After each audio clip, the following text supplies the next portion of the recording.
Boa noite. O Senado agora está começando. A oposição e a base do governo fizeram um intenso debate sobre o depoimento do ex-presidente Lula à Operação Lava Jato. Na sessão plenária desta segunda-feira, os dois lados trocaram farpas e acusações. Os últimos desdobramentos da Operação Lava Jato foram analisados pelos senadores. Líder do PSDB, o senador Cássio Cunha Lima deixou claro que os partidos de oposição estão empenhados na aprovação do impeachment da presidente Dilma. É em busca da solução dos problemas do Brasil que a oposição entra em obstrução na Câmara e no Senado até que o processo de impeachment seja instaurado, para que nós possamos encontrar a saída desse impasse de grandes proporções, dessa crise gravíssima, para que nós possamos apontar à sociedade brasileira que estaremos agindo nesse sentido. O senador Ronaldo Caiado também subiu à tribuna para criticar o governo. Para ele, a visita de Dilma neste final de semana ao ex-presidente Lula nunca deveria ter acontecido. A presidente da República, sem cumprir as regras que ela está submetida, sem dúvida alguma, praticando um crime de improbidade administrativa, ela utiliza todo o aparato de governo, a máquina, o avião, o helicóptero, toda a segurança, para poderem fazer uma visita político-partidária ao ex-presidente Lula. A base aliada foi à tribuna para defender o governo e o ex-presidente. A senadora Gleisi Hoffmann criticou a condução coercitiva do ex-presidente Lula para o depoimento à Justiça Federal. A senadora lembrou que diversos juristas acreditam que a decisão do juiz Sérgio Moro não tem amparo na legislação. Condução coercitiva? Que é isso? Eu não compreendi. Só se conduz coercitivamente, ou como se dizia antigamente, debaixo de vara, o cidadão que resiste e não comparece para depor. E o Lula não foi intimado, disse o ministro Marco Aurélio Mello, do Supremo Tribunal Federal. Registro, ele não é petista. O senador Lindbergh Farias denunciou a existência de um golpe em andamento. Disse que a Operação Lava Jato tem que investigar tudo o que ocorreu de ilegal no Brasil, mas sem paralisar a economia ou provocar danos ao país. Para o senador, o ex-presidente Lula não tem nada a temer quanto às investigações da Lava Jato. Lula, ao contrário desse partido bastardo e da matilha raivosa que o persegue, não tem medo da verdade. Não tem nada a esconder ou temer.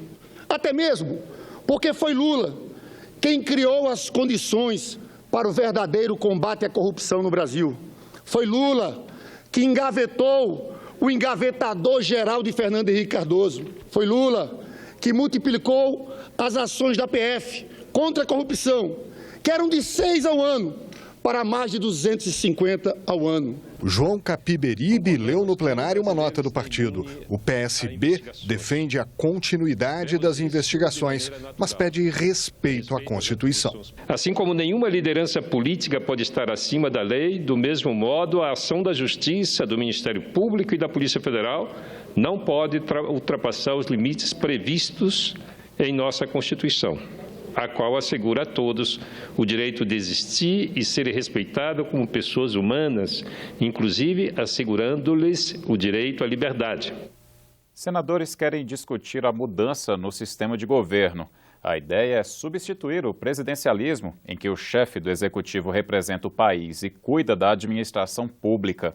No lugar seria instalado o regime parlamentarista, que entrega ao Poder Legislativo a tarefa de governar. Os brasileiros já rejeitaram esse modelo mais de uma vez. O Brasil teve uma breve experiência parlamentarista no período republicano. Foi a condição imposta em 1961 para que João Goulart tomasse posse após a renúncia do presidente Jânio Quadros. Ela surgiu mais para resolver um problema político, que era o veto dos militares à posse de João Goulart como presidente da República. Durante pouco mais de um ano, o país conviveu com um presidente da República e um primeiro-ministro. Mas, em 1963, um plebiscito devolveu o país ao sistema presidencialista, o que foi confirmado 30 anos depois em outra consulta popular. Agora, duas propostas de emenda à Constituição no Congresso tentam, de novo, implantar o parlamentarismo no Brasil. No caso do presidencialismo, você deposita toda a sua confiança no presidente e ele é responsável pela solução dos grandes problemas. E ele não deve satisfações contínuas à opinião pública. Já no regime parlamentarista, entende-se que o primeiro-ministro ele tem que responder continuamente à opinião pública, inclusive ele pode ser retirado do governo se ele não gozar mais dessa confiança. Num momento de tensão política entre governo e oposição, o plenário do Senado aprovou um requerimento para que uma comissão temporária analise as propostas sobre o parlamentarismo. Ainda nesta semana, a Secretaria-Geral da Mesa deve informar as lideranças partidárias o número de senadores que cada bancada precisa indicar para o colegiado. Ao todo, serão 14 titulares, mas ainda não há previsão de quando a comissão vai ser instalada. O requerimento é do senador Antônio Carlos Valadares. Ele também é autor de uma proposta que institui o parlamentarismo. Para Valadares, o sistema parlamentarista pode ser uma solução em momentos de crise. No caso do regime parlamentarista, o presidente é eleito pelo povo, mas quem governa é o gabinete. E esse gabinete pode ser destituído a qualquer momento. Ou seja, o governo pode ser mudado, pode ser alterado ao longo do período, tantas vezes quanto sejam necessárias. E, além disso, se não houver um entendimento, se não houver um acordo entre o Poder Executivo e o Legislativo, o Presidente da República pode, num determinado momento, ele pode destituir o parlamento e convocar novas eleições. Mas parlamentares aliados e da oposição concordam em um ponto: não é hora para votar mudanças no sistema de governo. Não acredito que viesse a ser uma boa solução perante a opinião pública, perante a aceitação de um novo regime de governo pela sociedade. A discussão pode acontecer, agora a possibilidade de aprovação neste momento é remota. Se for para discutir uma solução de curto prazo ou para quebrar as regras que nós temos hoje, aí realmente não seria a situação ideal, mas discuti-lo enquanto tese, enquanto algo que pode ser implementado no futuro, eu acho que é uma discussão válida. A outra proposta de instalar o sistema parlamentarista no Brasil tramita na Câmara dos Deputados. A luta pela igualdade de direitos entre homens e mulheres foi debatida pela Comissão de Direitos Humanos. A audiência pública desta segunda-feira é parte da programação do Senado, voltada ao mês das mulheres. As perguntas eram feitas porque eram mulheres, não seriam dirigidas a um homem. Por que resistiram à violência sexual? Como estavam vestidas? Por que viajavam sozinhas? As perguntas foram feitas sobre o caso de duas adolescentes que foram violentadas e mortas durante uma viagem de férias ao Equador. A história demonstra como a questão de gênero está longe de uma solução. Quais os fatores que contribuem para manter essa violência sexista, né? Muitas vezes é a impunidade dos agressores, o silêncio das mulheres. As mulheres são agredidas e não falam. Porque elas não acreditam, acho que não vão ser ouvidas, né? As ideias construídas socialmente sobre a nossa inferioridade, nós somos inferiores aos homens, né? A violência é tratada como uma questão natural e a sua consequente banalização, a transformação das vítimas em culpadas, né? Dizem que foi a mulher que provocou e que mereceu. A história da roupa, né? Se bota uma roupa decotada, um shortinho e acontece alguma coisa, a culpa é da mulher, né? A reforma da Previdência também entrou na pauta. No começo do ano, o governo sinalizou que, entre outras mudanças, deve aumentar de 55 para 65 a idade mínima para a servidora se aposentar. A alteração gerou grande debate entre as convidadas. Botar a idade mínima, isso é um adendo extra. A idade mínima para a mulher, ela pode começar em tese 16, mas ela pode começar aos 14. Ela vai ter que aposentar após os 65 anos de idade. Esse ano eu estou fazendo 32 anos que contribuo à Previdência. Eu trabalho de carteira assinada desde os 16 anos. Comecei como office girl e hoje sou professora de duas universidades, uma estadual e outra federal, há mais de 20 anos que eu sou professora. Eu me aposentaria agora, naquele outro regime previdenciário, o que eu entrei. Com essa perspectiva, eu nem sei quando é mais que eu vou me apresentar. Já mudou para daqui a 7 anos. Um outro ponto discutido foi a desigualdade salarial.